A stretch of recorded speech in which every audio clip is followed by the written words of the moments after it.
সব দাবি করে কিন্তু কাজের মুসলমান না। এখানে রমজান আসলেও দেখা যায় চায়ের দোকানগুলো সব পর্দাওয়ালা হয়ে যায়, সারা বছর পর্দার খবর নাই, রমজান আসলে পর্দা লাগায় ভিতরে সিগারেট আর রুটি খাওয়ার আমল চলে। ঠিক কিনা জোরে কর। তুমি রমজান এলে রাখো না রোজা, দিনকে করো আঘাত, পয়সা করির নেই তো অভাব, দাও না তো যাকাত। ঠিক কিনা? রমজান এলে রাখো না রোজা, দিনকে করো আঘাত, পয়সা করির নেই তো অভাব, দাও না তো যাকাত। তুমি ইমানদারির বড়াই করো, নেই তোমার ইমান, তুমি ইমানদারির বড়াই করো, নেই তোমার ইমান। তুমি কেমন মুসলমান, তুমি কেমন মুসলমান, নামাজের সাথে নাই পরিচয়, মানো না কোরআন, নামাজের সাথে নাই পরিচয়, মানো না কোরআন। তুমি কেমন মুসলমান, তুমি কেমন মুসলমান। তুমি নবীর উম্মত দাবি করো, সুন্নাহ মানো না, নবীর অপমানে তোমার হৃদয় কাঁদে না। তুমি নবীর উম্মত দাবি করো, সুন্নাহ মানো না, নবীর অপমানে তোমার হৃদয় কাঁদে না। তুমি বিজাতীয় সংস্কৃতিতে সপেছ পরাণ, তুমি বিজাতীয় সংস্কৃতিতে সপেছ পরাণ। তুমি কেমন মুসলমান, তুমি কেমন মুসলমান, নামাজের সাথে নাই পরিচয়, মানো না কোরআন, নামাজের সাথে নাই পরিচয়, মানো না কোরআন। তুমি কেমন মুসলমান, তুমি কেমন মুসলমান। ঠিক কিনা? মুসলমান দাবির নাম না মানার নাম। আমরা রেডিমেড মুসলমান, আমরা রেডিমেড মুসলমান হওয়ার জন্য কারণেই ইসলামের গুরুত্ব আমাদের কাছে নাই বললেই চলে। এখন রেডিমেড মুসলমান কাকে বলে? আমরা আমাদের বাপদাদার থেকে ইসলাম পেয়েছি, জন্মের পরে আমি মুসলমান নিজেকে দেখেছি, বাবাও মুসলমান, দাদাও মুসলমান, জন্মের পরে আমার কানে আজান দেওয়া হয়েছে তো আমিও মুসলমান। লেকিন ইসলামের জন্য আমাদের কোনো ত্যাগ নাই, ইসলামের জন্য আমাদের কোনো রক্ত নাই, ইসলামের জন্য আমাদের কোনো জানবাজি রাখা নাই। আমাদের জন্মের পর থেকে মুসলমান, এটা রেডিমেড পাওয়ার কারণে ইসলামের গুরুত্ব আমাদের কাছে কম। দেখবেন যে বাবা তার সন্তানের জন্য অঢেল সম্পদ রেখে যায়, ওই বাবার রেখে যাওয়া সম্পদ সন্তান গাঁজা খায় নষ্ট করে। অঢেল রেখে যাওয়া সম্পদকে ইয়াবা ফেন্সিডিল খেয়ে নষ্ট করে। অঢেল রেখে যাওয়া সম্পদকে 14 ফেব্রুয়ারি আসলে আরেক বেটার মেয়ের জন্য গোলাপ কিনে নষ্ট করা হয়। এবছর 14 ফেব্রুয়ারিতে একটা বরকতময় দিন আছে, রাত আছে, কি বলেন? লাইলাতুন নিসফ মিন শাবান, 14 ফেব্রুয়ারি দিবাগত রাত্রে হবে ইনশাআল্লাহ, আশা করা যায়। যদি মুসলমানের সন্তান হন, আল্লাহর ওয়াস্তে কোন যুবকেরা 14 ফেব্রুয়ারি ভালোবাসার নোংরা দিবসের নামে নোংরা দিবস কেউ পালন করবে না ইনশাআল্লাহ। রাজি আছেন আপনারা? এটা কোন মুসলমানের সন্তান পালন করতে পারে? 14 ফেব্রুয়ারি ইহুদি নাসারাদের গঠন করা জিনিস, এটা কোন মুসলমানের সন্তানের জন্য না। এ বর্তমান সময়ে যে বাংলাদেশ, এটা সম্ভাবনাময় বাংলাদেশ। আলহামদুলিল্লাহ, এই দেশকে আমরা যদি চাই, যুবকেরা যদি চায়, ইসলামের দেশ হিসেবে গঠন করা আমাদের জন্য ইনশাআল্লাহ সম্ভব। কি বলেন আপনারা? আগের ছিল, আগের বাংলাদেশ এখনের বাংলাদেশ এক নয়, আগের বাংলাদেশ এখনের বাংলাদেশ এক নয়। তবে হ্যাঁ, বাংলাদেশ এটা এখন সম্ভাবনাময় দেশ। আমাদের যুবকরা যদি চায় এদেশে কোন চোর, বদমাশ, সন্ত্রাস, দুর্নীতিবাজ আবার ক্ষমতায় আসবে, এটা আমরা কোন যুবক, আপামর মুসলমান জনতা এটা হতে দিব ইনশাআল্লাহ। আমরা চাই আগামীর বাংলাদেশ যেন ইসলামের হয়। এই কারণে প্রত্যেকটা যুবককে সজাগ থাকা দরকার। 14 ফেব্রুয়ারিতে নোংরামি কোন যুবক করবে না ইনশাআল্লাহ। আপনারা যদি ঠিক থাকেন, রাস্তায় কোন যুবক যুবতীকে যদি একসঙ্গে দেখেন 14 ফেব্রুয়ারিতে ভালোবাসা দিবস উদযাপন করতে, ধরে সোজা কথা বিয়ে পড়ায় দিবেন। কথা ঠিক কিনা? যত ভালোবাসা করা লাগে বিয়ে করার পরের কর। বিয়ের আগে কোনো ভালোবাসা হালাল হতে পারে? পারে? বিয়ের আগের ভালোবাসা এটা হারাম, এটা মানুষের কাজ না, এটা গরু ছাগলের কাজ।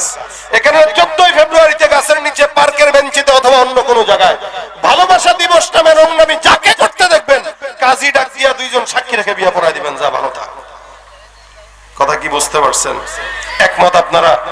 14 ফেব্রুয়ারির দিন আপনারা সজাগ থাকবেন। যেভাবে আলহামদুলিল্লাহ আমাদের দেশের জালেমদেরকে সাইজ করা হচ্ছে, এটা দেখে এক দলের খারাপ লাগে যে কি এদেশ কোন দিকে যাচ্ছে, এদেশ যেদিকেই যাক ইনশাআল্লাহ ইসলামের দিকেই যাবে। কথা বলেন ঠিক কিনা? এদেশ যেদিকেই যাক কোথার দিকে যাবে? ইসলামের দিকে। আল্লাহ পাক আগামীর বাংলাদেশকে ইসলামের বাংলাদেশ বানায় দেখ, বলেন আমিন। কারণ আমরা এত বছর পর্যন্ত দেখেছি যাদের কাছে ক্ষমতা আমরা দিয়েছি, একবার এই দল আরেকবার ওই দল, কেউ বাংলাদেশে শান্তি আনতে পারে নাই। দেখা বাকি এখন ইসলাম। ইসলাম যদি ইনশাআল্লাহ এসে যায়, যতগুলো চুরি হবে প্রত্যেকটা চোরের হাত কাটা হবে, এটাই ইসলামের বিধান। ঠিক কিনা বলেন? যাদের হাতে যায় ক্ষমতা, দেশ যেন বাপের ভিটা, রাখতে চেয়ার শুরু করে বিদেশিদের পাচাটা। যাদের হাতে যায় ক্ষমতা, দেশ যেন বাপের ভিটা, রাখতে চেয়ার শুরু করে বিদেশিদের পাচাটা। বিদেশিদের কথা মতো চালায় ওরা নিজের দেশ, বিদেশিদের কথা মতো চালায় ওরা নিজের দেশ। দেখতে দেখতে গোল্লায় গেল আমার সোনার বাংলাদেশ, দেখতে দেখতে গোল্লায় গেল আমার সোনার বাংলাদেশ। ঠিক কিনা? আমার সঙ্গে আওয়াজ দিয়া, একে একে শেষ করেছি সবার দেখা হইল শেষ, দেখতে দেখতে গোল্লায় গেল আমার সোনার বাংলাদেশ, দেখতে দেখতে গোল্লায় গেল আমার সোনার বাংলাদেশ। কেউ দিল না সবাই নিল, আমরা যে কলুর বালক, সারা বছর নেয় না খবর, নির্বাচনে খুব দরদ। কেউ দিল না সবাই নিল, আমরা যে কলুর বালক, সারা বছর নেয় না খবর, নির্বাচনে খুব দরদ। নির্বাচনের আগে নেতা ধরে কত রকম বেশ, নির্বাচনের আগে নেতা ধরে কত রকম বেশ। দেখতে দেখতে গোল্লায় গেল আমার সোনার বাংলাদেশ, দেখতে দেখতে গোল্লায় গেল আমার সোনার বাংলাদেশ। একে একে শেষ করেছি সবার দেখা হইল শেষ, দেখতে দেখতে গোল্লায় গেল আমার সোনার বাংলাদেশ। ঠিক কিনা? বাংলাদেশকে ইসলামী রাষ্ট্র হিসেবে চান তো আপনারা? আল্লাহ কবুল করুক, বলেন আমিন। ভাইরা আমার, আল্লাহ পাক এই কারণে মুমিনদেরকে আল্লাহ পাকের খাতায় নাম লেখা থাকলেই মুমিন বলেছেন। আমরা ইসলাম পালন করি, আমাদের কাছে মূল্যায়ন না থাকার কারণ ওই যে ওইটা বললাম, বাবা সম্পদ রেখে যায়, সন্তান যা মন চায় করে, কিন্তু যেই সন্তান নিজে নিজে টাকা কামায়, ওই সন্তান টাকা খরচ করার আগে 14 বার চিন্তা করে যে খরচ করব কি করব না, কারণ এটা নিজের কামাই করা। ঠিক ইসলাম আমরা পালন করি যেটা, এটা আমরা এ পর্যন্ত জান আর মাল দিয়ে আনি নাই, সাহাবা আজমাইন রক্ত দিয়ে জীবন দিয়ে আমাদের পর্যন্ত এনেছেন। এই কারণে সাহাবা আজমাইনরা যেভাবে আমাদেরকে ইসলাম দিয়েছেন, আমাদেরকেও যদি ইসলাম পালন করার জন্য রক্ত দেওয়া লাগতো, জীবন দেওয়া লাগতো, জীবনের প্রত্যেকটা পদক্ষেপে ইসলাম ছাড়া অন্য কোন নেতার আদর্শ তন্ত্র মন্ত্র আমরা ফলো করতে পারতাম না। যেহেতু আমাদের ইসলাম পালন করার জন্য কোনো কষ্ট হয় নাই, মুজাহাদা হয় নাই, এই কারণে ইসলামের গুরুত্ব আমাদের কাছে নাই বললেই চলে। সুতরাং মুসলমান দাবির নাম না, মানার নাম। আল্লাহ বলেন, ইয়া আইয়ুহাল্লাযীনা আমানু ইত্তাকুল্লাহ, মুমিনের দল তোমরা তাকওয়া অর্জন করো। তাকওয়া কি? হযরত ওমর রাদিয়াল্লাহু তাআলা আনহু বলেন, তাকওয়া হলো কোন মানুষ কোন পথে হাঁটতেছে, কাটা বিছানো আছে, ওই পথে কিভাবে হাঁটবে? বান্দা তার পাকে বাঁচায় বাঁচায় চলবে, যেখানে কাটা ওখানে পা দিবে না, যেখানে কাটা নাই ওখানে বুড়া আঙ্গুল দিয়ে ঠেস দিয়ে কোনো মতে হাঁটবে। এটা হলো বান্দার নিজের পাকে বাঁচানোর জন্য চলা সতর্কতা। হযরত ওমর বলেন, ঠিক তেমনি ভাবে কোন ইমানদার বান্দা জীবনে চলার পথে গুনাহের কিছু কাটা ডানে বায়ে সামনে পিছনে রাস্তার মাঝে ছড়ানো থাকে, বান্দা তার ঈমানকে বাঁচানোর জন্য গুনাহ থেকে এভাবে বেঁচে বেঁচে চলার নামটাই হলো তাকওয়া। এজন্য রাসূল বলেন, এটার বসবাস হলো অন্তরে, তাকওয়ার বসবাস হলো তার অন্তরে, কলবে। আল্লাহর নবী বলেন, আত্তাকওয়া হাহুনা, আত্তাকওয়া হাহুনা, আত্তাকওয়া হাহুনা। বলে কোন জায়গায়? তাকওয়া অন্তরের বিষয়, কলবের বিষয়। এই কারণে নবী বলেন, ইন্না ফিল জাসাদি লামুদগা, আলা ইন্না ফিল জাসাদি লামুদগা, জেনে রাখো প্রত্যেকটা মানুষের বুকের মধ্যে একটা গোশতের টুকরা কলব আছে। নবী করিম সাল্লাল্লাহু আলাইহি ওয়াসাল্লাম বলেন, কোন বান্দার গোশতের টুকরাটা যদি ভালো হয়, ইদা সালাহাত সালাহাল জাসাদু কুল্লুহু ওয়া ইদা ফাসাদাত ফাসাদাল জাসাদু কুল্লুহু, আলা ওয়াহিয়াল কলব। আমার নবী ডাক দিয়া বলেন, প্রত্যেকটা মানুষের গোশতের টুকরা যেটাকে কলব বলা হয়, এই কলব যদি ভালো হয় বান্দার পা থেকে মাথা পর্যন্ত সব ভালো। কলব যদি খারাপ হয় বান্দার মাথা থেকে পা পর্যন্ত সব খারাপ হয়ে যায়। আমরা গুনাহ করি শুধুমাত্র অন্তর খারাপ হওয়ার জন্য। দেখেন না, অন্যায় করছে, জুলুম করছে, হাজার কোটি জুলুম করলো বাংলাদেশের আপামর জনতাকে, বাংলাদেশের ওলামা একরামদের উপরে, মানুষের উপরে অন্যায়ভাবে অত্যাচার করার পর বিদেশে যে এখনো পর্যন্ত যুদ্ধ কমে না, বড় বড় গলায় কথা কয়। কলব নষ্ট হইলে ভালোটাকেও খারাপ লাগে, খারাপটাকে ভালো লাগে। কলব যখন নষ্ট হয়, জুলুম করার পরেও আমার দোষ কি? কথা বুঝেন নাই? হাজার অন্যায় করলো, জুলুম করলো, অত্যাচার করলো, এরপরেও আমার দোষ কি? কোন জায়গায় দোষ? এমন ওয়াজের তাসির হয়, ওয়াজের তাসিরে একবার ক্ষমতাচ্যুত হয়, আরেকবার ওয়াজের তাসিরে 32 নম্বর ভেঙে যায়। এ মুসলমান, এই কারণে আল্লাহ পাক রব্বুল আলামিনের হাবিব বলেন, যদি বান্দার কলব ঠিক থাকে বান্দার সারা দেহ ঠিক। আর যদি কলব মরে যায়, সাহাবা আজমাইন ডাক দেয়া কয়, ইয়া রাসূলুল্লাহ, আমাদের অন্তরের দিলটা আমাদের ভালো আছে, ঈমানটা ভালো আছে না খারাপ আছে বুঝবো কি করে? নবী করিম সাল্লাল্লাহু আলাইহি সাল্লাম মাপার যন্ত্র দিয়ে দিলেন। কিভাবে মাপবা তোমার অন্তর ভালো আছে নাকি খারাপ আছে, এটা মাপার জন্য একটা যন্ত্র দিয়ে দিলাম। ফজরের নামাজ থেকে ঈশার নামাজ পর্যন্ত যতবার আল্লাহর ঘর মসজিদে গেলে ভালো লাগবে, কোন বান্দা দান সদকা করলে যদি ভালো লাগে, কোন বান্দা নেকের কথা বললে যদি ভালো লাগে, জিকির আজকার করলে যদি ভালো লাগে, মানুষের সঙ্গে ভালো মুআমালা করলে যদি ভালো লাগে, অর্থাৎ সব নেক কাজ, সমস্ত নেক কাজ করার পর কোন বান্দার যদি ভালো লাগে, আল্লাহর নবী ডাক দেয়া কয় বুঝতে হবে ওই বান্দার ঈমান ঠিক আছে। আর যদি খারাপ কাজ বললে খারাপ না লাগে, যদি নেক কাজ করলে খারাপ লাগে আর খারাপ কাজ করলে যদি ভালো লাগে, অর্থাৎ যেই বান্দার ভালো কাজ ভালো লাগে না, খারাপ কাজ খারাপ লাগে না, ওই বান্দার আমলের ব্যাটারির চার্জ নাই। আর যেই বান্দার ঈমানের কাজ ভালো লাগে, অন্যায়ের কাজ খারাপ লাগে, নবী ডাক দেয়া কয় বুঝতে হবে তার ঈমানের আমলের ব্যাটারির চার্জ নাই। তার মানে ঈমানের কাজগুলো করলে মজা লাগে, ভালো লাগে, নেকের কাজ করলে দিলের ভিতরে প্রশান্তি আসে। এমন কাজ, এমন এমন আমল ওই বান্দাকে খাঁটি ঈমানদার বানায় দেয়। আর যে কাজ করার দ্বারা বান্দার দিলের ভিতরে খারাপও লাগে না, আফসোসও লাগে না, ওইটা বান্দাকে জাহান্নামের দিকে ধাবিত করে। এই জন্য রাসূল করিম সাল্লাল্লাহু আলাইহি ওয়াসাল্লাম বলেন, বান্দা তুমি তোমার অন্তরকে ঠিক করো, কলবটাকে ঠিক করো, কারণ কলবটার মধ্যেই বান্দার তাকওয়া লুকায় থাকে। আসন্ন রমজান সামনে একদম নিকটে। রমজানটা বান্দাকে মুত্তাকি হবার জন্য সবচেয়ে বড় সবক দেয়। মুত্তাকি হবার জন্য সবচেয়ে বড় মৌসুম হলো রমজানের মাস। এই রমজানের মাসে কোনো বান্দা যখন রোজা রাখে, তাকওয়ার সঙ্গে রমজানের সম্পর্ক হলো গভীর। দেখবেন কোন বান্দা যত বড় পেট মোটা, পেট বড় হোক না কেন, মোটা মানুষ রমজানে খাইলেও বোঝা যায় না, না খাইলেও বোঝা যায় না। একজন স্বাস্থ্যবান মানুষ খাইলেও বোঝার উপায় নাই, না খাইলেও বোঝার উপায় নাই।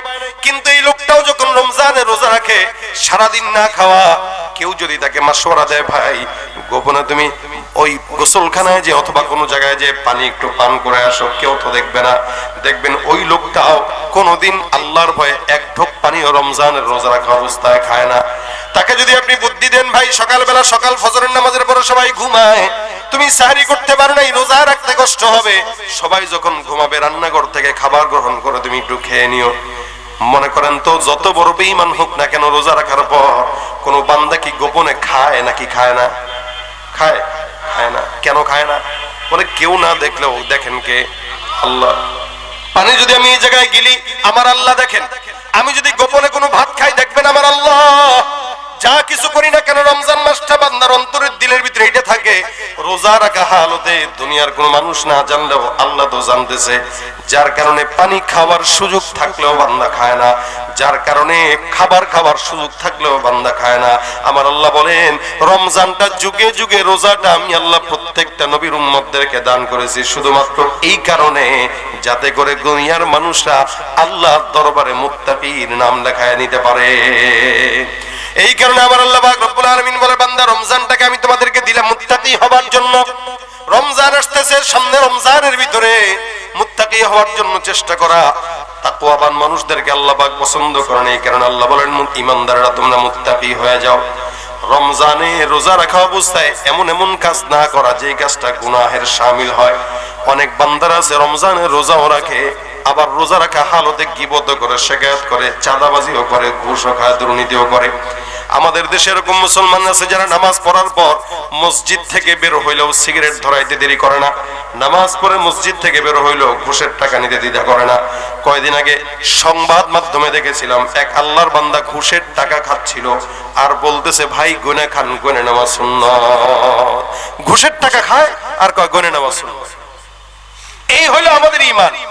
আমরা একদিকে নামাজ পড়ি, একদিকে জেনা করি, একদিকে নামাজ পড়ি, একদিকে পরকিয়া করি, একদিকে নামাজ পড়ি, একদিকে সুদের টাকা দিয়ে গাড়ি কিনি আর বাড়ি করি, একদিকে নামাজ পড়ি, এদিকে ব্যবসায় খাবারের ভিতরে খাদ্যে ভেজাল দিয়া তারপরে টাকা কামাই করার চক্রান্ত করি।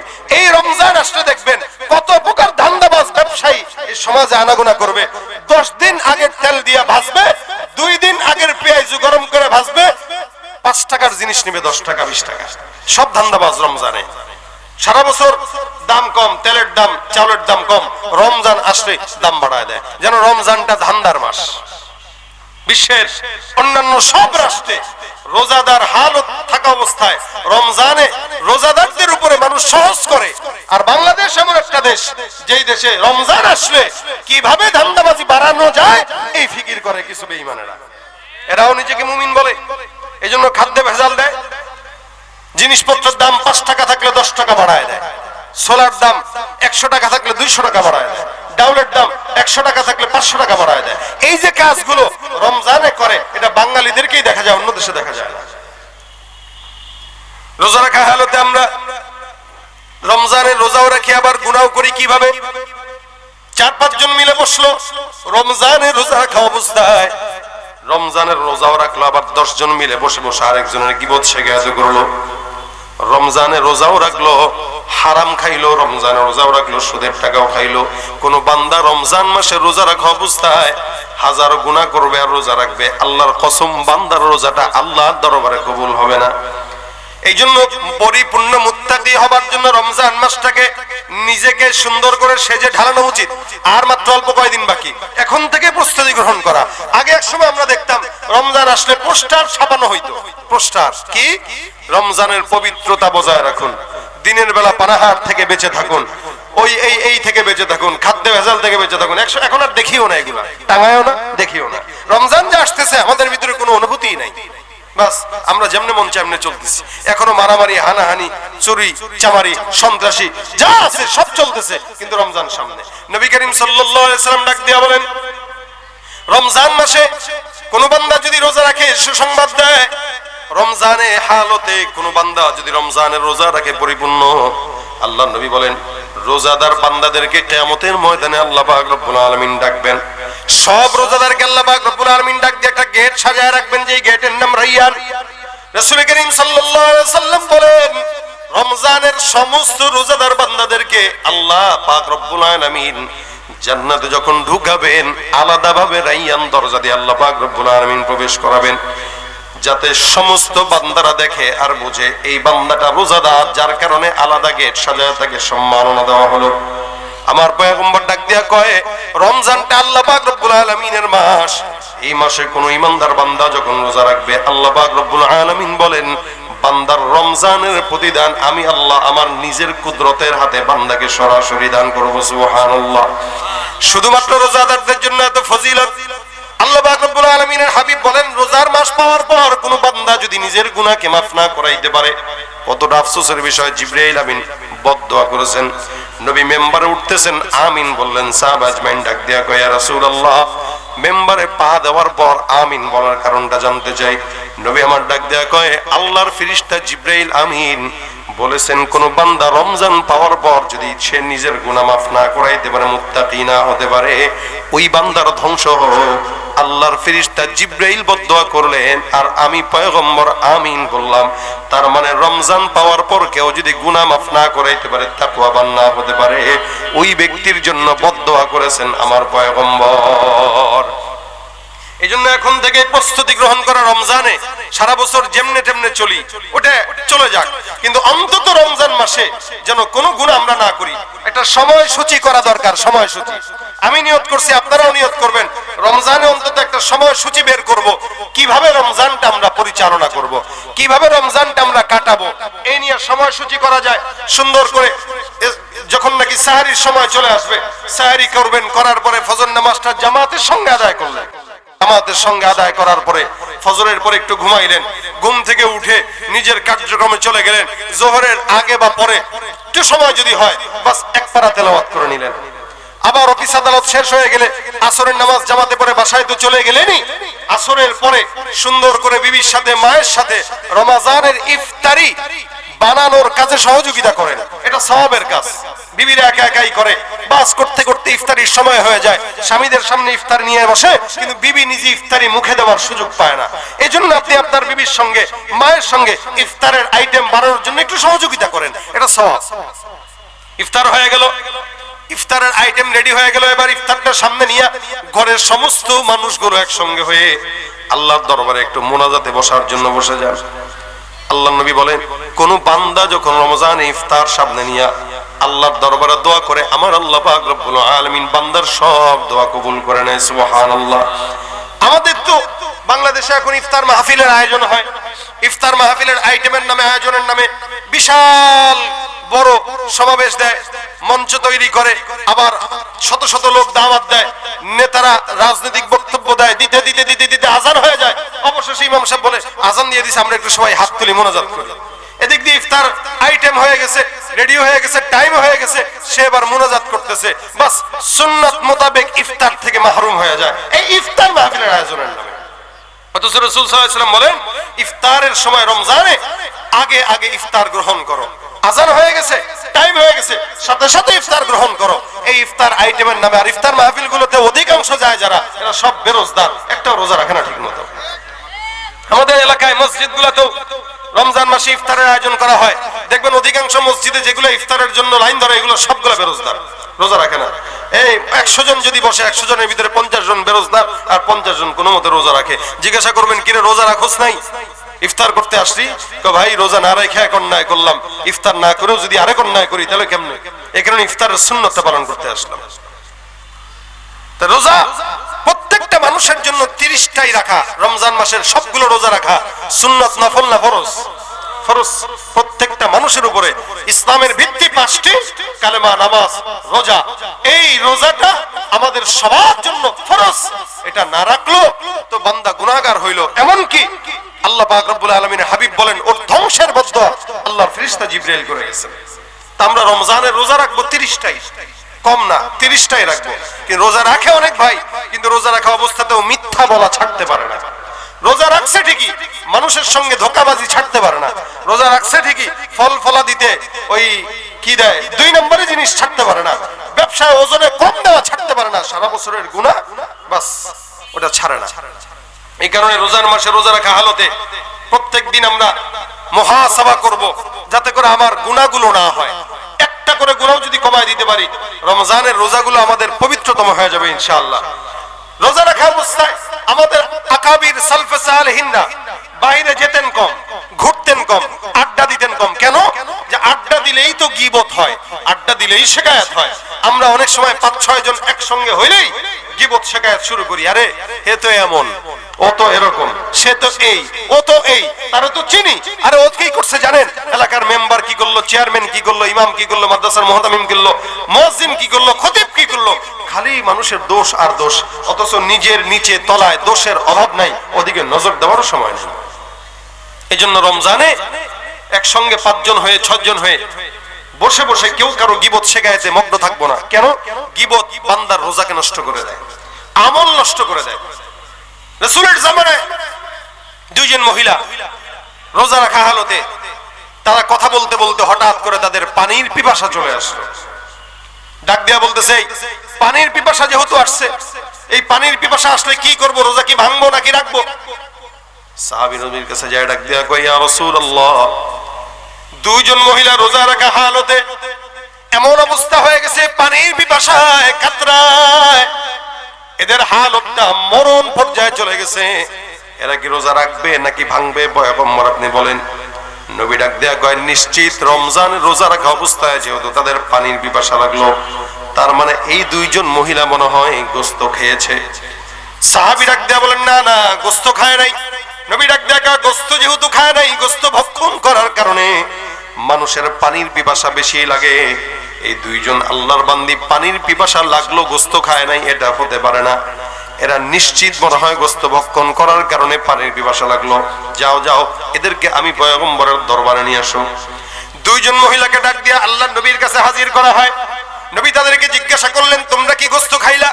না রাসূল, আমরা কোনো মতে পানি আর খেজুর খেয়ে রোজা রাখলাম, আমাদের গোশত পাবো কোথায়? ঘরের ভিতরে চুলায় আগুন জ্বলে না।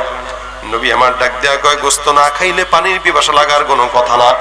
রাসূল করিম সাল্লাল্লাহু আলাইহি ওয়াসাল্লাম ডাক দেয়া কয়, সাহাবা একরাম কাজ করো, এই দুইজন বান্দির সামনে সুন্দর করে দুইটা বল দিয়া দাও আর তাদেরকে বমি করার জন্য আদেশ দাও। দেখবা তাদের পেট থেকে মরা পচা দুর্গন্ধযুক্ত গোশত বের হবে। সাহাবীরা তাদের দুইজন মহিলার সামনে দুইটা বল দেয়া যায়, পানির পাত্র দেয়া যায়, আর তাদেরকে ডাক দেয়া বলা হয়, তোমরা এই জায়গায় সুন্দর করে গলার ভিতরে হাত দিয়ে বমি করো। আল্লাহর নবী সাল্লাল্লাহু আলাইহি ওয়াসাল্লাম আদেশ করলেন, তারা গলার ভিতরে আঙ্গুল দিয়ে বমি করলো, বমি করার চেষ্টা করলো। পয়গম্বর আদেশ করলেন, মহিলা দুইজন বমি করলো। রাসূল সাল্লাল্লাহু আলাইহি সাল্লাম এবং সাহাবা আজমাইন তাকায় দেখে এই দুইজন মহিলা আঙ্গুল গলার ভিতরে দিয়ে বমি করার কারণে তাদের পেট থেকে মরা পচা গোশতের দুর্গন্ধময় গোশত বের হইতেছে। আমার নবী ডাক দিয়া কয়, এ সাহাবা আজমাইনের দল, এই যে তাদের গলা দিয়া গোশত বের হচ্ছে দুর্গন্ধময় গোশত, এরা নিশ্চিত গীবতের গুনাহ করলো, যার কারণে গীবতের গোশতগুলো তাদের পেট থেকে বের হয়। আমার আল্লাহ ডাক দিয়া বলেন, ওয়ালা ইয়াগতাব বা'দুকুম বা'দা আইয়ুহিব্বু আহাদুকুম আন ইয়াকুলা লাহমা আখিহি মাইতান ফাকারিহতুম। আমার আল্লাহ পাক রব্বুল আলামিন বলেন, তোমরা গীবত থেকে বেঁচে থাকো। কেন? গীবতের গুনাহটা এমন গুনাহ, তোমাদের কেউ এটা পছন্দ করে না যে সে তার মরা ভাইয়ের গোশত খাক। গীবত করা মানে কোন মরা ভাইয়ের গোশত খাওয়ার মতো অন্যায় করা, গুনাহের কাজ করা। তার মানে রোজা রাখা অবস্থায় গীবত করার কারণে মরা ভাইয়ের গোশত খেয়েছে, আর বমির মাধ্যমে তাদের পেট থেকে সেই মরা ভাইয়ের গোশত দুর্গন্ধ হয়ে বের হইতেছে। এই জন্য রাসূল বলেন, মনে রাখবা গীবতের গুনাহ করবা না, কারণ এটা রোজা নষ্ট করে দেয়, রোজা হালকা করে দেয়। হালকা মানে আল্লাহর কাছে এই আমলটা পরিপূর্ণভাবে যায় না। কোন বান্দা রোজার মাসে রোজা রাখলো, না খেয়ে থাকলো, সারাদিন গীবত করলো, গুনাহ করলো, নারীর দিকে তাকাইলো, চোখের জেনা করলো, অন্যায় করলো, তার না খেয়ে থাকাটা নিজেকে কষ্ট দেওয়া ছাড়া অন্য কোনো কিছু না। অযথাই না খেয়ে থাকলো, রোজাও কবুল হয় নাই, তার সমস্ত গুনাহের গুলা তার আমলনামায় লেখা হয়ে গেছে। এই কারণে রোজার যদি এই হালত হয়, তাহলে আমাদের আল্লাহর দরবারে মুত্তাকি হবার কোনো সুযোগ নাই। এই কারণে রমজান মাসে আমরা আমাদের সময় সূচি বের করব। সারাদিন কোন মানুষের সঙ্গে অযথা আড্ডা দিব না, কারো সঙ্গে মিথ্যা কথা বলবো না, কাউকে ওজনে কম দিব না, ঠকাবো না, এবং কি মাগরিবের নামাজের পরে একটু রেস্ট নিয়ে তারাবির নামাজ পড়বো। 20 রাকাত না 8 রাকাত? বলেন তো কয় রাকাত? 20 রাকাত। তারাবি 20 রাকাতের নিচে কোনো তারাবি নাই। সুতরাং আপনার পড়তে যদি কষ্টই হয়, আপনি সূরা তারাবি পড়েন, তবুও 20 রাকাতই পড়েন, 8 রাকাত পড়া দরকার নেই। কারণ বেশি বললে সওয়াব না গুনাহ? সব। সুতরাং রমজানে ওই কষ্ট হয়, হাফেজদের পিছনে খতমে তারাবি দিতে ঝামেলা হয়, ঝামেলা এড়ায় চলেন, প্রয়োজনে সূরা তারাবি পড়েন, কোনো সমস্যা নেই, কিন্তু 20 রাকাতই পড়েন। তারাবির নামাজের পরে এবার একটু কোরআন তেলাওয়াত, জিকির আজকার করে আগে আগে ঘুমায় যান, যাতে করে সাহারির সময় উঠতে পারেন। অনেক ভাইরা আছে বেটাগিরি দেখাইতে যায়, সাহারি করে না। আমার তো খাওয়া লাগে না, আমি দিন ছোট, খাওয়া লাগে নাকি, না খেয়ে রোজা রাখি। আরো 10 জনের সামনে গল্প করে আর নিজের বেটাগিরি প্রকাশ করে। এটার নাম বেটাগিরি না, এটা সুন্নতের বরখেলাফ কাজ। এই কারণে রোজার মাসে সাহারি করা এটা সুন্নাত। রাসূল সাল্লাল্লাহু আলাইহি ওয়াসাল্লাম আদেশ করেছেন, তাসাহহারু, তোমরা সাহারি খাও, তোমরা সাহারি গ্রহণ করো, এবং ইফতারটা আগে আগে করা, সাহারিটা একটু পরে পরে করা, শেষ পর্যায়ে করা। এছাড়াও রমজানে আমরা অনেক ইবাদত করতে পারি যেগুলো রাসূল সাল্লাল্লাহু আলাইহি ওয়াসাল্লাম করতেন। যেমন নবী রমজানে বাতাসের বেগে মানুষকে দান করতেন, বাতাসের বেগে, বাতাসের বেগে দান করতেন। আমরাও বাতাসের বেগে দান করতে না পারলেও অন্তত দৈনন্দিন 10 টাকা হলেও দান করতে পারবো, 100 টাকা হলেও দান করতে পারবো। এটা আমাদের আছে, সামর্থ্য আছে। রমজানে আল্লাহ পাক বান্দার ইনকামও বাড়ায় দেয় রোজার মাসে, এবং দান করলে সেই দানের সওয়াব, কোন নেকের কাজের সওয়াব 70 থেকে 700 গুণ পর্যন্ত আল্লাহ পাক বৃদ্ধি করে দেন। সুবহানাল্লাহ, কত সওয়াব! সারা বছর দান করবেন, কোনো খবর নাই, রমজানে করবেন 170। এই জন্য আজকের মাহফিলে আপনারা নিয়ত করবেন রমজান মাসে আমরা প্রত্যেক দিন অন্তত কমাস কম 10 টাকা হইলেও দান করব, 100 টাকা হইলেও দান করব। এটা রমজানের আমাদের প্রতিনিয়ত আমল যেন হয় এই চেষ্টা করা। এছাড়া 3 নম্বরে আমরা আরো কিছু কাজ করতে পারি, রমজানের তেলাওয়াত বেশি বেশি করতে পারি। যেহেতু রমজান মাস, মার্কাজুল ফুরকান এখানে আপনাদের এলাকায় আছেই। এই ঝিনাইদহ শহরে অনেক মাদ্রাসা আছে। যে সমস্ত যুবকেরা অথবা মা বোনেরা তেলাওয়াত জানে না, কোরআন পড়তে জানে না, তাদের জন্য বলি রমজানে আপনারা তেলাওয়াত শিখার চেষ্টা করেন। রমজান মাসে 10 জন যুবক 20 জন যুবক একসঙ্গে হয়ে একটু কোন মসজিদ অথবা মাদ্রাসায় যায় আলেমদের বলবেন, হুজুর আমরা তো কোরআন তেলাওয়াত করতে জানি না, আমাদেরকে একটু কোরআন শেখায় দেন। দেখবেন আলেমরা আপনাদেরকে নিষেধ করবে না, আপনাদের কাছে টাকাও চাবে না। আপনারা একটু আলেমদেরকে অনুরোধ করবেন রমজানে প্রত্যেক দিন আধা ঘন্টা 30 মিনিট কোরআন শিক্ষার আসর করতে পারেন। নিজের ঘরের বিবিকেও বলবেন তুমিও কোনো আলেমার কাছে যে কোরআন শিখো। কোরআনের মাস, রাসূল সাল্লাল্লাহু আলাইহি ওয়াসাল্লাম প্রত্যেক দিন কোরআন তেলাওয়াত করতেন, জিবরিলের সাথে দাওয়ার করতেন, জিবরিল এক খতম শোনাইতেন, রাসূল এক খতম শোনাইতেন। রমজানে বেশি বেশি তেলাওয়াত করা, বেশি বেশি তেলাওয়াত করার মতো সওয়াব রমজানে অন্য কোনো সওয়াব নাই। আমাদের অনেক আকাবির আসলাফরা যারা প্রত্যেক দিন এক খতম করে কোরআন তেলাওয়াত করতেন, এরকম সালফে সালেহিন চলে গেছেন। সুতরাং আমরাও রমজানে একটু বেশি বেশি তেলাওয়াত করার চেষ্টা করব। আল্লাহ পাক আমাদেরকে তেলাওয়াত করার তৌফিক দান করুক, বলেন আমিন। এবং রমজানে নেকের কাজ করতে না পারি, সবচেয়ে বড় যে কথা, নেকের কাজ করতে না পারি, গুনাহের কাজ করব না ইনশাআল্লাহ। বলেন সবাই ইনশাআল্লাহ। রমজানে নেকের কাজ করতে না পারলেও গুনাহের কোনো কাজ করব না। ভাই, নেক কাজ করাটা বড় বুজুর্গি না, বুজুর্গি হইল গুনাহ থেকে নিজেকে বাঁচায় রাখা। আমি হারাম দেখবো না, হারামের দিকে তাকাবো না। সবচেয়ে বড় কাজ যেটা হবে, মোবাইল থেকে নিজেকে যতটুকু বাঁচায় রাখা যায় অন্তত রমজান মাস। সারা বছর তো ফেসবুক, ইউটিউব আমাদের এগুলা চালানোর আগে এটা প্রয়োজন। সারা বছর আমরা এগুলা চালাই, কোনো সমস্যা নাই।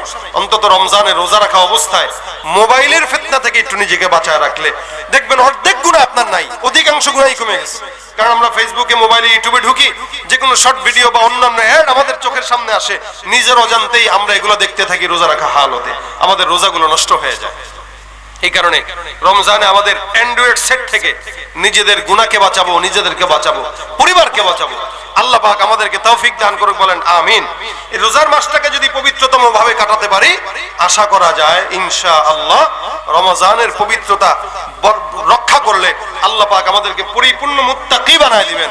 আর এই মুত্তাকি হওয়ার কারণে বাকি 11 মাস আলহামদুলিল্লাহ আল্লাহ আমাদেরকে এক আমলের ধাঁচে কাটানোর তৌফিক দান করবেন। আল্লাহ আমাদেরকে রমজানের পবিত্রতা রাখার এবং 30টা রোজা রাখার গুনাহমুক্ত হায়াত তৌফিক দান করুক, বলেন আমিন। আপনাদের মার্কাজুল ফুরকান, আপনাদের এলাকার মাদ্রাসা, এখানে আপনাদের ছেলেরা পড়ে। আলহামদুলিল্লাহ আমি শুনলাম মাদ্রাসার পড়ালেখা অনেক ভালো এবং পরিবেশটাও আমার কাছে যথেষ্ট ভালো লেগেছে, অনেক ভালো লেগেছে। এরকম ঝিনাইদহ শহরে পরিচ্ছন্ন একটা প্রতিষ্ঠান দরকার। আমি আশা করি আপনাদের সন্তানদেরকে প্রতিষ্ঠানে দিবেন এবং এখান থেকে যেন একটা ঈমানের বাতি জ্বলে উঠে, আপনারা এই প্রতিষ্ঠানকে এরকম মহব্বত রেখে সহযোগিতা করবেন। আমি শুনলাম এই মাদ্রাসার এই ছাত্ররাও আলহামদুলিল্লাহ জাতীয় পুরস্কার প্রাপ্ত, এরা জাতীয় পুরস্কার নিয়েছে, একাধিক ছেলে।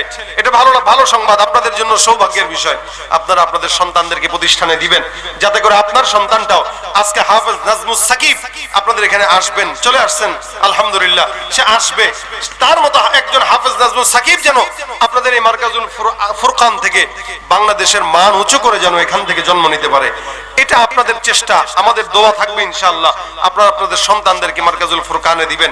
এবং আমি আপনাদের কাছে মাদ্রাসার জন্য আজকের এই প্রোগ্রামটা আসছেন, দিনের বেলার প্রোগ্রাম, এখানে প্রোগ্রামগুলোতে কিছু খরচ হয়।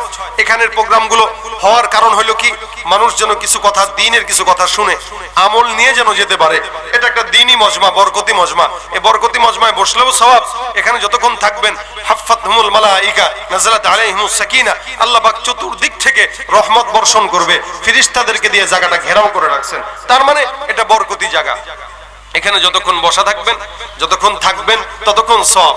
তো সুতরাং সওয়াব কামাইতে আসছি, কিছু সওয়াবের ভাগীদার তো আমাদের নিজেদেরও হওয়া দরকার। এজন্য আমি আপনাদের কাছে অনুরোধ করব, মাদ্রাসায় আপনারা সন্তানদেরকে দিয়ে সহযোগিতা করবেন এবং আজকের এই মাদ্রাসায় আপনাদেরও যেন একটা শরীকানা থাকে, আপনারাও যেন একটু মাদ্রাসার সওয়াবের ভাগীদার হইতে পারেন। আমি আপনাদের কাছে একটু আবেদন করব, এই প্রতিষ্ঠানের জন্য আপনারা উপস্থিত বেশি না, উপস্থিত আমাদের মাদ্রাসার ছাত্ররা, এখানে ছাত্ররা আপনাদের কাছে একটু যাবে, উপস্থিত ছাত্রদের কাছে আপনারা একটু খালি শামিল থাকবেন। অন্তত 100 টাকার একটা নোট হোক, 50 টাকার একটা নোট হোক, এগুলো চাঁদাবাজি না। আজকে পত্রিকায় দেখলাম, কে জানি সংবাদে দেখলাম, কে জানি বলতেছে যে মাহফিলের নামে, মাদ্রাসার নামে এখন একদল ইসলামপন্থীরা চাঁদাবাজি শুরু করছে। ভাই, এই যে দ্বীনের রাস্তায় দান, এটা কি চাঁদাবাজি না বরকত? আপনারাই বলেন, চাঁদাবাজি এটা? এক সময় হালত এরকম হবে, টাকা নিয়ে ঘুরবেন, দেওয়ার লোক পাবেন না, নেওয়ার লোকও পাবেন না। কিন্তু আমরাই মাদ্রাসা মসজিদের মাধ্যমে ওলামা একরামরা আপনাদের থেকে 2-4 টাকা নিয়ে আপনাদের সম্পদকে হালাল করার সুযোগ করে দিছে। যদি এটা না নিত, আপনাদের টাকা যাত্রা গান আর পালা গানে যায় খরচ হয়ে জাহান্নামের কারণ হয়ে যেত। অন্তত মসজিদ মাদ্রাসাগুলো থাকার কারণে আপনারা টাকাগুলো দান করতে পারেন। এই দানকে উসিলা করে আপনাদের কিছু সওয়াব হয়, বিপদ মুক্ত হয়, আল্লাহ পাক রব্বুল আলামিন সওয়াব দান করে। এই কারণে আপনারা এটাকে চাঁদাবাজিও মনে করবেন না, এটাকে অন্য কোনো জরিমানাও মনে করবেন না, এটা বরকত। এই বরকতে আপনারা যেন শামিল থাকেন, এই জন্য আমি আপনাদের কাছে অনুরোধ করতেছি, মাদ্রাসার কিছু ছাত্ররা একটু উঠে যাও, যার যতটুকু সামর্থ্য হয়। এখানে বেশি টাকা আসবে না, হয়তো 1000 খানিক টাকা আসবে বা একটু কিছু বেশি আসবে। আমি দেখতে চাই একটু কে দিবেন, উঠে মাদ্রাসার ছেলেরা ভিতরে যাবে, এদের কাছে দিবেন। এছাড়াও কেউ যদি মাদ্রাসার জন্য আলাদা ভাবে দিতে চান, যে আমি রমজানে 5 বস্তা চাউল দিব, অথবা রমজানে আমি মাদ্রাসার জন্য 1000 টাকা দিব, আমার দানটা রমজান কেন্দ্রিক হবে। আজকে যেহেতু রমজানের দানের ব্যাপারে ফজিলত শুনলাম, তাহলে আমরা একটু এখান থেকে নামটা লেখাইতে চাইলেও নাম লেখাই দিতে পারেন, যে আমি রমজান মাসে আমি মাদ্রাসার জন্য 1 বস্তা চাউল হোক বা 1000 টাকা হোক, 5000 টাকা হোক, রমজানের ছাত্রদেরকে একদিনের ইফতারের টাকা দিব। এরকম 30 জন ভাই যদি হাতটা উঠায় বলেন যে আমি রমজানে একদিনের জন্য ইফতারের টাকা 1000 টাকা দিব, 30 জন 30,000 টাকা দিলেই রমজানে ছাত্রদের ইফতারের আইটেমটা হয়ে যায়। তাই এরকম যদি কেউ থাকেন রমজানে দান করার জন্য, একটু হাতটা উঠায়েন, আল্লাহ পাক কবুল করবে ইনশাআল্লাহ। কেউ থাকলে মাশাআল্লাহ, কি নাম? মাশাআল্লাহ, মোহাম্মদ এনামুল হক রানা রমজানে ছাত্রদেরকে 10 বস্তা চাল দিবে। নারায়ে তাকবীর! আল্লাহ কবুল করুক, বলেন আমিন। ভাই কি নাম? আব্দুর রহমান ভাই, কি দিবেন? 1000 টাকা। আল্লাহ কবুল করুক। আব্দুর রহমান ভাই রমজানে 1000 টাকা দিবেন, আর রানা সাহেব 10 বস্তা চাউল দিবেন। আল্লাহ পাক ওনাদের দানকে কবুল করুক, সমস্ত প্রকার বালা মুসিবত থেকে হেফাজত করুক, বলেন আমিন। মা বোনরাও আছে প্যান্ডেলে, আপনারাও যদি কিছু লেখাইতে চান লেখাইতে পারেন।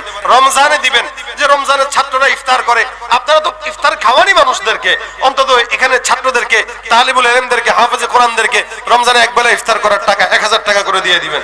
মাশাআল্লাহ, কি নাম? মিজান ভাই 1000 টাকা। আল্লাহ কবুল করুক। রমজানে হাফেজ ছাত্রদের জন্য 1000 টাকা দিবেন। আল্লাহ পাক ভাইয়ের দানকে কবুল করুক, ব্যবসায় বরকত দান করুক। আর কে আছেন 1000 টাকা করে রমজানে এক এক দিন করে এক একজন ইফতারের আইটেমের দায়িত্ব নিয়ে নেন? 1000 টাকার ইফতার খুবই অল্প, এরপরেও বলতেছি যেন শামিল থাকেন। রমজানে অন্তত ছাত্ররা, যতগুলো ছাত্র রোজা রাখবে, প্রত্যেকটা ছাত্রের রোজা রাখার সওয়াব আপনার আমলনামায় চলে যাবে। দিলেন কিন্তু 1000, কিন্তু সওয়াব পাইলেন কিন্তু 100টা রোজা রাখার সওয়াব।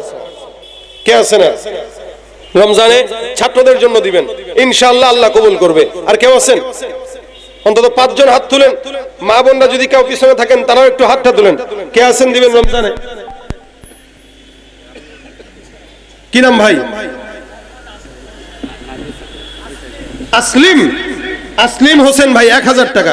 আল্লাহ কবুল করুক, জানে মালে বরকত দান করুক, রিজিকে সাআত দান করুক, বিপদ মুক্ত হায়াত দান করুক, বলেন আমিন। আর কে আছেন রমজানে? 3 জন হইছেন, 3 জন 3000 টাকা দিবেন রমজানে। আর কে আছেন ইফতারের জন্য দিবেন? আর কে আছেন রমজানে 1000 টাকায় মাদ্রাসায় দিবেন ইফতার করার জন্য? ছাত্রদেরকে একটু খেজুরের টাকা দিয়ে দিলেন, একটু ইফতারের আইটেমের টাকা দিয়ে দিলেন, খুব বেশি না, আপনারা অন্য জায়গায় দেন, এটা আপনাদের সওয়াবের একটা মাধ্যম। রমজানে 1 টাকা 70 টাকার সওয়াব হয়, 70 টাকা দান করার সওয়াব হয়। ইনশাআল্লাহ আমরা চেষ্টা করি রমজানে একটু বেশি বেশি দান করার। ওই ছাত্ররা ব্যাগ উঠানো হয়ে গেলে ব্যাগ নিয়ে আসো। এছাড়া আমাদের রানা সাহেব দিয়েছেন 10 বস্তা চাউল। এছাড়াও যদি কেউ দিতে চান একটু হাতটা উঠাইতে পারেন। আলহামদুলিল্লাহ, আপনারা দেখতে পাচ্ছেন আজকের মাহফিলের প্রধান আকর্ষণ আপনাদের এই সারা বাংলাদেশের পরিচিত, আমাদের গর্ব, বাংলাদেশের গর্ব হাফেজ নাজমুস সাকিব। আলহামদুলিল্লাহ, আমাদের খুব স্নেহের এই হাফেজ নাজমুস সাকিব মারকাজুল ফুরকান থেকেও হতে পারে, পারে কিনা? কথা কয় না, পারে কিনা? নাজমুল সাকিব কি আর শহর থেকে উঠে আসছে? আলহামদুলিল্লাহ, নাজমুল সাকিব যে বছর পুরস্কার পায় আমরা সহ নাজমুল সাকিবকে পুরস্কার দেই, তখন একদম ছোট সে বাচ্চা। এই নাজমুল সাকিব আমাদের চোখের সামনে এখন সারা বাংলাদেশে একজন রত্ন। এই বাচ্চারাও এখন যারা আমাদের চোখের সামনে এখানে বাচ্চা, আজ থেকে 10 বছর পরে এরাও নাজমুল সাকিবের মতো বাংলাদেশের গর্ব হতে পারে কিনা? এই জন্য এই মাদ্রাসার সঙ্গে থাকবেন, মহব্বত রাখবেন, আল্লাহ পাক যেন মাদ্রাসাকে কবুল করে। আপনারা মাদ্রাসার পাশে থাকবেন। এখন নাজমুল সাকিব আপনাদেরকে মনোমুগ্ধকর কোরআন তেলাওয়াত শোনাবেন। আপনারা কোরআন তেলাওয়াত শুনে নাজমুলার কিটা কইলে 1000 টাকা করে দেবে, জাহাঙ্গীর 1000 আর মুস্তাফিজ 1000। আল্লাহ পাক কবুল করুক, বলেন আমিন। আর কেউ যদি থাকেন একটু নামটা লেখান। আর কেউ আছেন রমজানে দান করবেন? মিজান 1000, আল্লাহ কবুল করুক। আর কে আছেন? আর কেউ আছেন ডানে বাম থেকে রমজান মাসে দান করবেন? হাফেজ ছাত্রদের জন্য এগুলা এতিম হোক এতিম না হোক, এটা মার্কাজুল ফুরকান আমি মনে করি না এটা এতিমখানা, এটা মাদ্রাসা। কিন্তু মাদ্রাসায় আপনারা ছাত্রদেরকে, এখানে আপনার ছেলেও পড়ে, আপনার ভাতিজাও পড়ে, বাস আপনি আপনার ছাত্রদের, আপনার ছেলে এবং আপনার ছেলের বন্ধুদেরকে একটু ইফতার করার আইটেম দিয়ে দিলেন। ভাই একটু কে আছেন? আর কেউ থাকলে একটু হাতটা উঠায়েন, নামটা লেখান, ইনশাআল্লাহ সওয়াব হবে। আল্লাহ পাক রব্বুল আলামিন আপনাদের দানকে কবুল করুক, জানে মালে বরকত দান করুক। আল্লাহ পাক সকলের দানকে কবুল করুক, আমিন। ওয়া মা তাওফীক ইল্লা বিল্লাহ। আসসালামু আলাইকুম ওয়া রাহমাতুল্লাহি ওয়া বারাকাতুহু।